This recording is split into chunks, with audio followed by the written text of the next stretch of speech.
اردو تقریر پاک بھارت جنگ 2025 قربانی جذبہ اور فتح کی داستان۔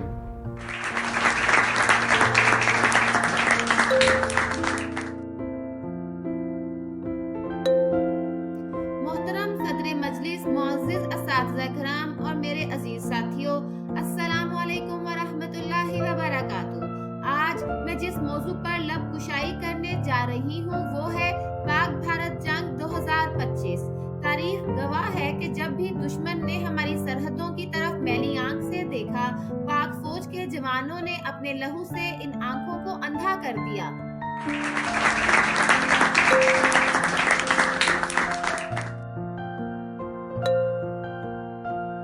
سال 2025 میں جب بھارت کی جانب سے جارحیت کا ناپاک خواب دیکھا گیا، تب ایک بار پھر ہماری بہادر افواج نے دشمن کو بتا دیا کہ جس دہج سے کوئی مقتل میں گیا وہ شان سلامت رہتی ہے۔ یہ جان تو آنی جانی ہے، اس جان کی تو کوئی بات نہیں۔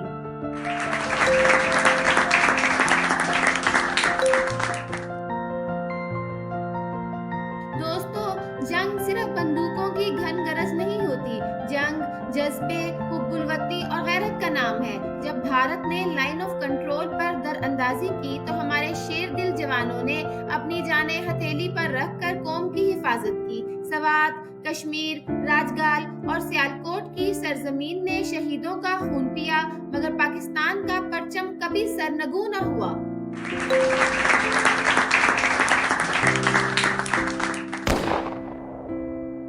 یہ غازی، یہ تیرے پراسرار بندے، جنہیں تو نے بخشا ہے ذوق خدائی۔ ہماری بہادر افواج نے دشمن کے ڈرونز، میزائلز اور سازشوں کو ناکام بنایا۔ بھارت جس ٹیکنالوجی پر فخر کر رہا تھا وہ امن، جذبے اور قربانی کے سامنے پگھل کر رہ گئی۔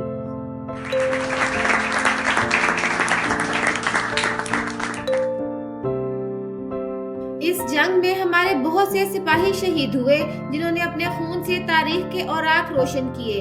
ان شہیدوں کی ماؤں نے آنکھوں میں آنسو لیے مگر سینے فخر سے بلند کیے۔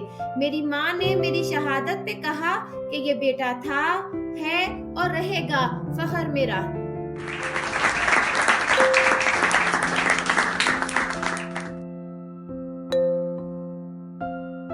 ہمیں فخر ہے اپنے جنرلز، میجرز، کپتانوں اور سپاہیوں پر، جنہوں نے اپنی مہارت اور بہادری سے بھارت کو پسپا کر دیا۔ یہ صرف ایک جنگ نہ تھی، یہ ایک پیغام تھا پوری دنیا کے لیے کہ پاکستان ایک امن پسند ملک ضرور ہے مگر اپنی خود مختاری پر کوئی سمجھوتا نہیں کرتا۔ خدا کرے کہ میری ارض پاک پر اترے وہ فصل گل جسے اندیشہ زوال نہ ہو۔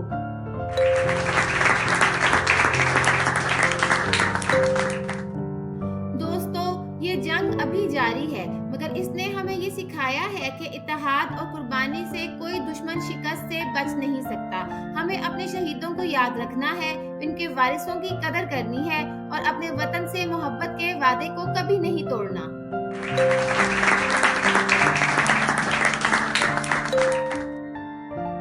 آخر میں اپنے ان سپاہیوں کو سلام پیش کرتی ہوں جن کی بدولت آج ہم سر اٹھا کر کہہ سکتے ہیں کہ ہم زندہ قوم ہیں، پائندہ قوم ہیں۔ ہم سب کی ہے پہچان، پاکستان، پاکستان، پاکستان زندہ باد، افواج پاکستان پائندہ باد۔